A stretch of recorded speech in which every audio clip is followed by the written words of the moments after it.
Please. Welcome to Stranger Connections, where I celebrate wonderfully weird people who are strange and quirky and fun and funny and sassy. And that really is the best way I can introduce my next guest, who captivates audiences with hilarious tales about being a plus-size menopausal babe. And she won Tacoma Comedy Club's The Comedy Voice. She was a finalist in Nate Jackson's Super Funny Comedy Club's Funniest Mother Trucker Out Here, and performed in Seattle International Comedy Competition. I'm Lisa David Olson. She is Cheri Hardman. Thank you for being on Stranger Connections. Well, thanks for having me. I'm excited to be here. I'm glad of that, and I want to keep that going. I don't want to disappoint you, so I want to keep you excited, Cheri. Thanks for being a funny person that I love to go out and catch your YouTube videos. You guys can go out. Cheri is Cheri and then Hardman, put together, Hardman. And so the website is cherihardman.com. And of course, search her up on YouTube. I love the way you play with the audience, and yet you're in control. That's not easy. It's not, but I don't even know how I do it, is the funny thing.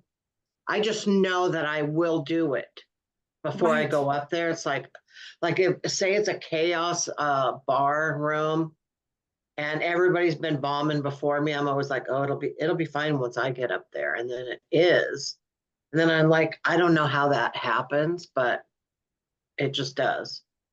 Maybe that's So the best way, is to not overthink it and not go, oh, I've got this formula. No, you don't, because every single crowd is different. right. And I so mean, you just trust it. it does help to be funny because once they're laughing, they're just gonna want to hear more about what's coming out of your mouth. Well, yes, you are that. You are definitely, I would say, bawdy and sassy, and I love your humor so much. But you do the kind of humor I wish I could do, but I don't, because I'm corporate kind of stuff, like I'm keeping it clean. Right. But Right. girlfriend at home, I'm awful, and I work with police during the day. I hold my own, but I Right. am Right. always keeping it clean on the stage, and I always envy that you can be free and be you, and you put that together with your podcast, which is Diary of an Ex-Ho. It's a sex positive podcast. Mhm. So that was a little what would you call that? Spoiler, a tickler. But I first want to say more about your comedy, and then we'll get into your podcast, which is really binge worthy, because I'm nosy and I love to hear the R-rated things I'm hearing. What does that make me? What does that make me? It's like, A voyeur, just like the rest of that's us. the word, girlfriend, voyeur. I'm a voyeur. Yeah. But you're always, like, how did you start in comedy?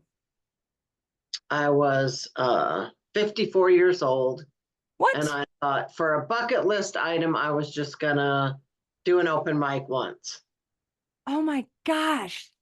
That's when you But started? I never knew that. yeah, and so because I'm older, probably I thought, well, before I do this, I'm gonna fully research it, you know. And so I looked up how to write jokes, and I found this guy on YouTube that does this method of like I don't remember the numbers exactly, but like how to write 10 jokes in 25 minutes or Oh, cool. something like that. And so I watched him. I thought, oh, that's interesting. And then I went to his website and found his name's Jerry Corley. And I went to his website and found some stuff. And I saw he was going to be in Vegas, and I am a frequent Vegas traveler. So I went to one of his workshops in Vegas. And on the first night, we got to do an open mic on the Vegas Strip. So my very first open mic was on the Vegas Strip, which is amazing.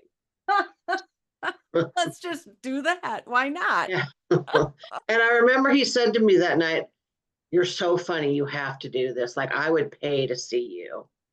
And And has that's he yet? no, but Let's call that's him. but that having someone like encourage you like that, like, Yeah. wow, that went a long way. Yes, because it's scary and you doubt yourself and you know it's funny to you or your family or your dog, and then you're like, "Okay, I'll just go to Vegas and do a quick set and see what people think." Has your material been similar since you started that? Pretty much. I mean, I just started with one bit and then I just keep adding to it. Now I think the last set I did last week was 50 minutes, 48 minutes. So, and I could probably push it past. So I'm getting close to an hour, but I mean, at 5 minutes at a time. Okay, is that the way you're memorizing? Is you'll just, "Okay, now I'm gonna add this, and now I'll That's add just this." usually about how long a bit is. And so just, I'm not the fastest writer, Mhm. but once I write something, it pretty much sticks with me and stays with me.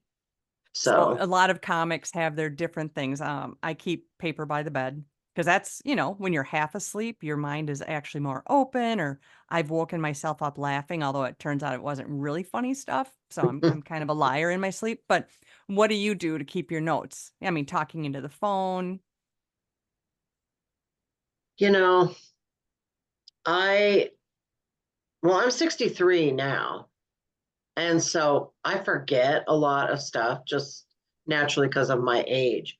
And so I'll be like talking with my husband, and we'll be a lot of our, that's how my humor starts, is just him and I BSing. And then I'm like, oh, wait, that's funny. And if I don't go write it down right then, so I've lost a lot of stuff, just totally lost it. I'm It's still so not bad. used to, I'm not used to using my phone for stuff. Mm. I still want to write things down on paper. Yes, which is dangerous because we grab whatever's near. It could be a napkin or whatever. And so, Right. And then you got to find out. I have a box, just scraps of paper that I've written stuff on. yes. But also it's bad because of like my calendar. I don't Mm. have my calendar in my phone. So I like memorize if I don't have my this thing with me. Lost. That's another. I gotta try to transition. Right. You know. Yes. So because Because I always got my phone on me or my tablet. right. So And once you start setting reminders in your phone, like I did for our meetup today, mhm, I set it for earlier because I'm like, get my brain around it because I right, won't. Yeah, I'm right. right behind you. I'm 58 right now. So it's like, yeah, I got to have little reminders and my calendar yelling at me. So anyway, I think I that's did a great. little joke about it once about how I went to my doctor because he had put me on a medication and he said that it may make you lose words. So if you start losing words, let me know. And I noticed that I was like, look at my hair. Look what I just did. I just rubbed it and it stayed there. Um, anyway, so I told him that I am losing my memory a little bit. And so he did all this blood work on me. And then I get it back and I'm like, he checked my vitamin D and this and that. And then I look and there's like syphilis. Like, and I was looking at him like my doctor thinks I look like someone who could have undiagnosed syphilis. I just thought that was hilarious. But Yeah, yeah, I'm hot. Whatever. I get yeah, around. I think that's great. And you paid for that too. You paid for that yeah, test yeah. Pay for without that asking. insult. Yeah. Yeah, really. Well, so I know you're a road dog too, and I know you hang out with one of my online BFFs, Andy Vargo. Uh-huh. Yeah. He's owning his awkward. I So, yeah, I love Andy. yeah, he's a good one. He's a keeper. Hi, Mhm. Andy. Yeah. So you just take to the road, and what's that got to be like? I mean, I don't know. I just don't know about the whole travel thing, being away from home, possible car troubles, the whole drama that way. Then again, it lends to some comedic fodder that you can throw in your act.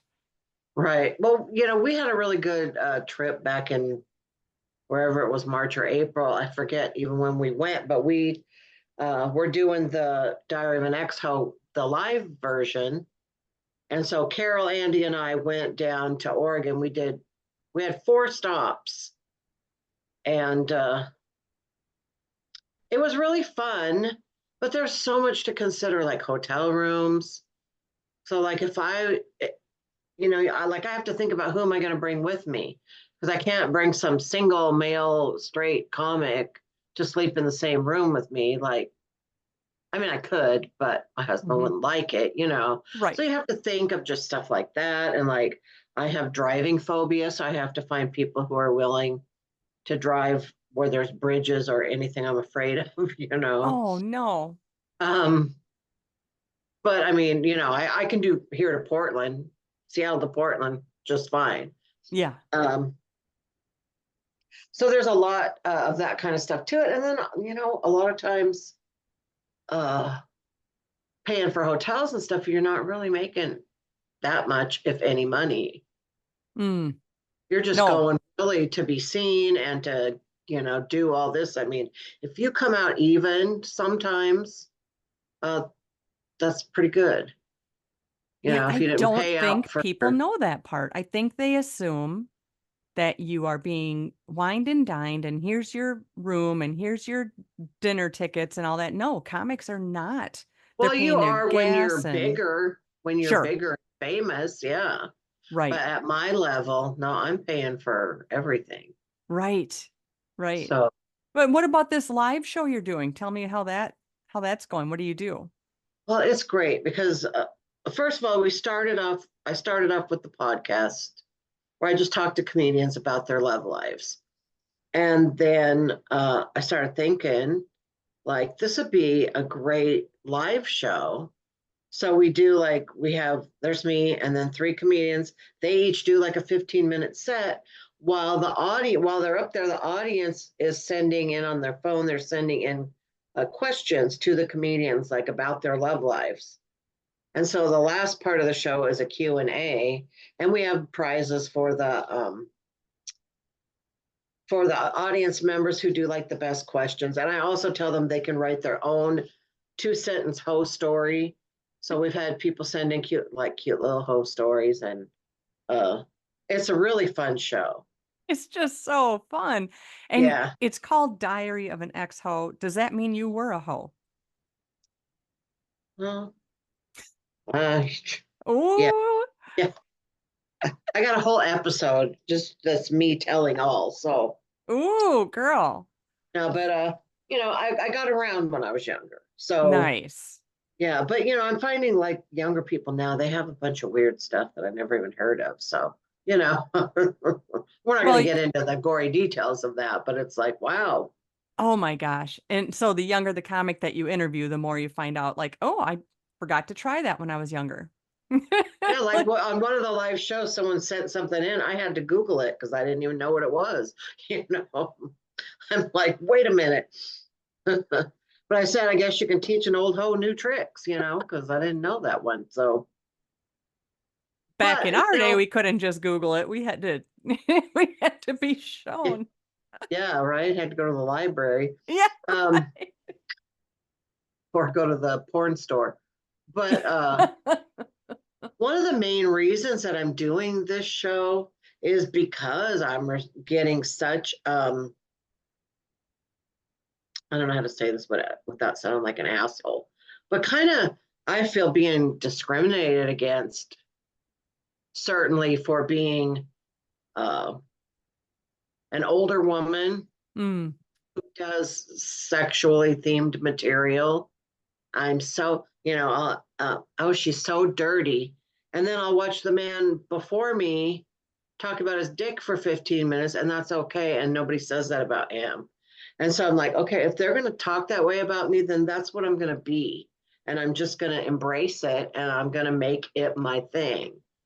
So Hmm. right now, I'm just kind of going from being just a comic that gets hired by people to a comic that's making her own way. And I have no one guiding me. I'm just stumbling through it. So, Oh, it so brings back. I just read an article about this author that was asked in a public forum, you've written 3 books, you've got 2 kids, you still had to work part-time. How do you do it as a mom and all this? And she said, I will not answer that. You would never ask a man that. And so, mm, like, to introduce you as a female comic, that would just, no, right, she is a right, comic. You are a right, performer and the whole thing. So that's a hard one because all of a sudden, what we have to think of things differently? No. In fact, right. you just said, males with their dick jokes. You have your own set of vagina jokes. I do. We compare our vajayjay, I'm gonna jump in there, to the Space Needle. to an eclipse, to a remote, even to a casserole. Right. And you have cards, you have merch.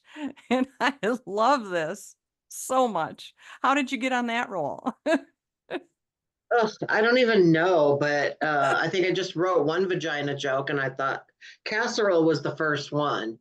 And I was like, I was so proud of myself that I was like, oh, I bet I could write a bunch. And then Yes. I've been doing it ever since. And then even now and then, every now and then I'll come across one that I wrote that I forgot about. Like, oh, I haven't Yes. done that one in a long time, but it's fun. But I used to do that. That's how I used to end my show, and I still do sometimes. But I had someone tell me that I shouldn't do that because club owners were going to think it was hack. And That's one person's so opinion. I know, but it is in my head now. Yep. And that's unfortunate because now every time the audiences love it. They Yes. eat it up. And then I'll even say, oh, I won't tell you guys the really gross ones. And then they always go, yeah, They're they want it, begging. you know? Of course they So, do. yeah, but that did kind of put a damper on it. So sometimes I go a little less hard on those now than I used to. But, May I give you permission to do that soon, to end with all those? May I dare you to do that and rattle off as many as you can, even if they're on cards, because that is hilarious. And that is yours. yeah, So if yeah, you were watching somebody else's show and they did it towards the end, you'd be pissed. You'd be like, that's mine and I was going to do that. right, right. So there I go. So as a podcast interviewer, I've been doing this for 4 years and I've never yet asked a guest this. Cheri, how is your vagina like a casserole?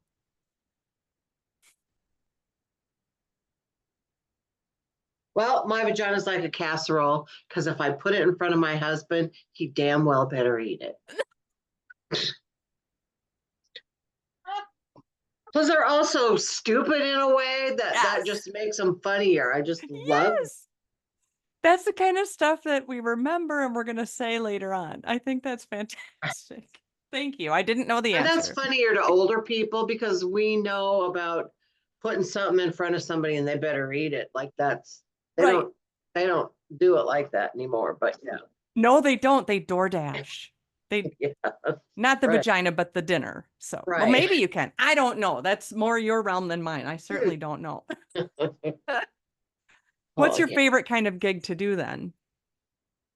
I love kind of like I love a rowdy bar show,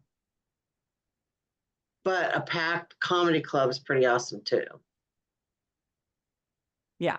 I like the bar show because I feel like I tamed a wild animal when I do that, you know, where you can hear them rumbling through everybody else's set. And then I get up there and I start talking and they all go, wait a minute. And they want to listen. That's amazing. That you But can't, also it's having, hard to compete with an open bar, that's for sure, or a bar at right, all. yeah, So right. Or I a can pool imagine. table that they Yeah. didn't shut down. But a comedy club packed full of people, like full house, 250, 280 people, is the laugh that hits you is just like a wall coming at you. And that's great. So, Oh, fantastic. Well, tell people why they should listen to the podcast called Diary of an Ex-Ho. well, you should listen to it. Um, it's really not that funny, first of all, I want to say. So if you're expecting jokes, it's not jokes, but it is comedians. So there are jokes every now and then.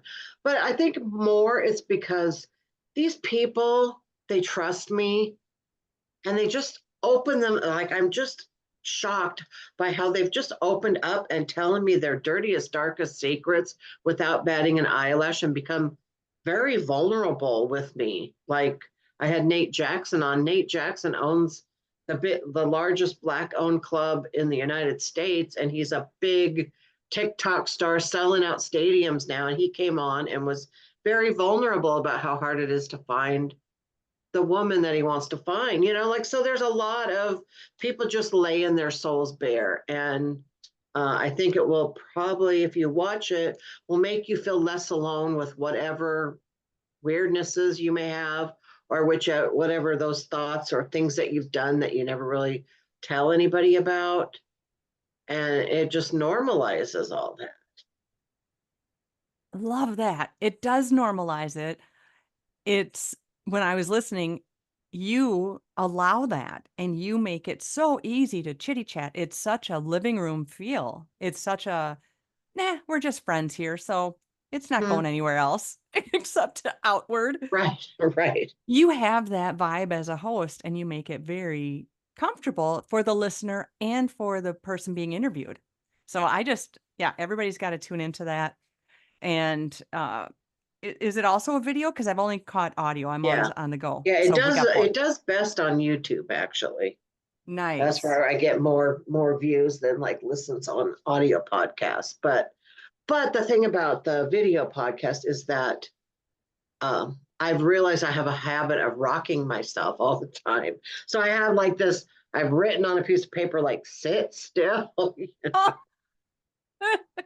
It's always doing this. Like, I don't know what that's about, but you will that's notice that. funny. So Wow. But you're comfortable. You're just like zoning. I don't It's know great. what it is, but it's like I didn't realize I did it till I started watching. So Well, I'm strictly mostly audio, so you're fine. You can rock away because it's yeah. working. You know, I love the conversations. I really do. I just think you're so fun.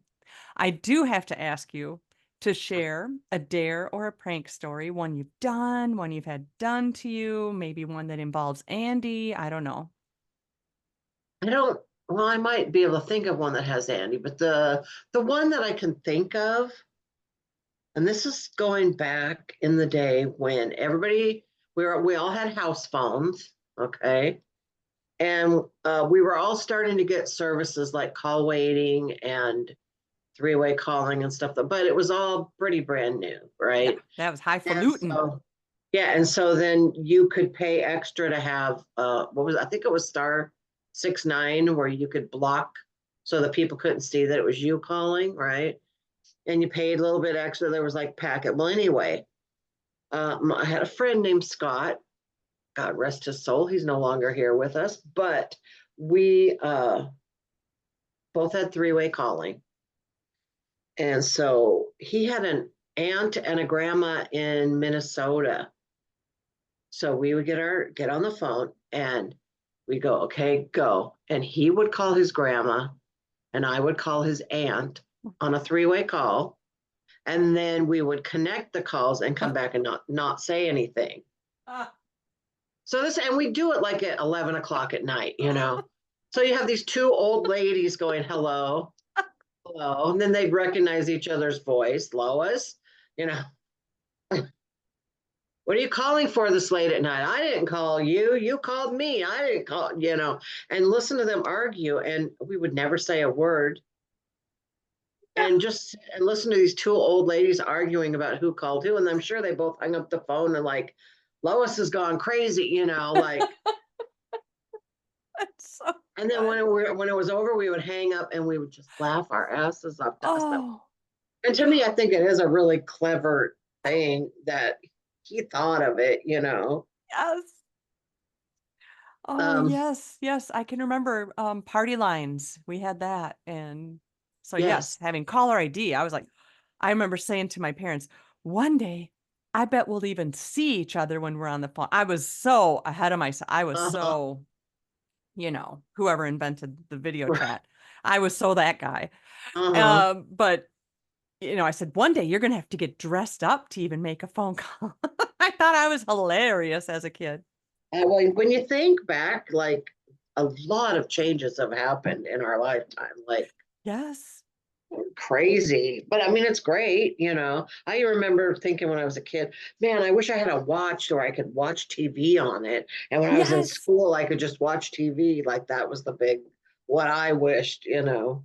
Yes. When I was a kid, I thought we were going to run out of songs because there's already so many. How could you possibly think of another song? Right, right. Or, so I actually cried over that one because I was so into music. Poor younger me. Well, there's only so many notes. So, I mean, that kind of makes sense to have that thought, you know. But what a limiting thought, because if that were the case, we wouldn't have new jokes, new podcast episodes, Right. new lovely things.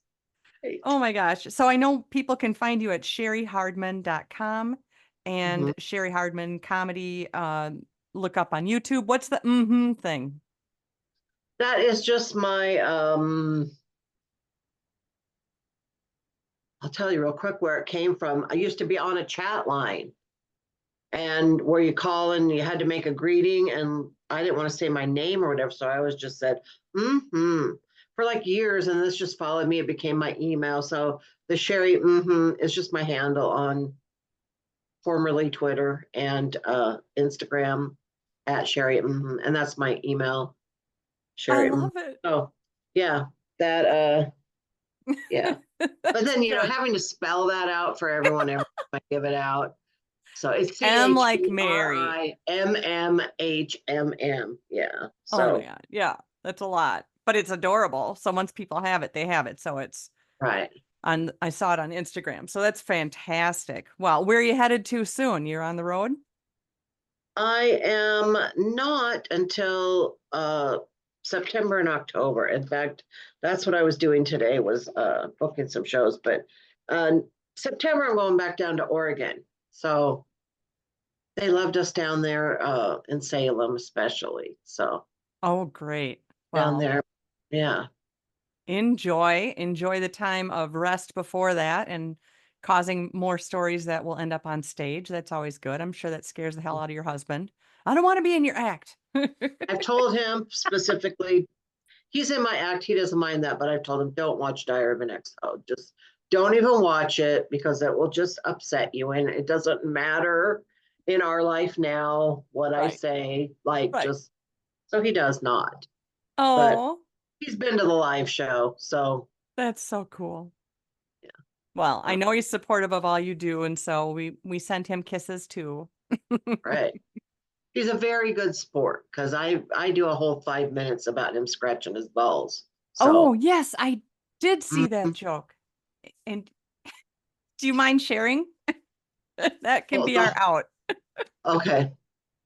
Well, my husband has a bad habit of scratching himself a lot. Like if he was murdered and they were scraping under his fingernails for evidence, they'd say his balls definitely did it. And I'm sorry, but balls are ridiculous. Uh, I told him that he accused me of ball shaving him.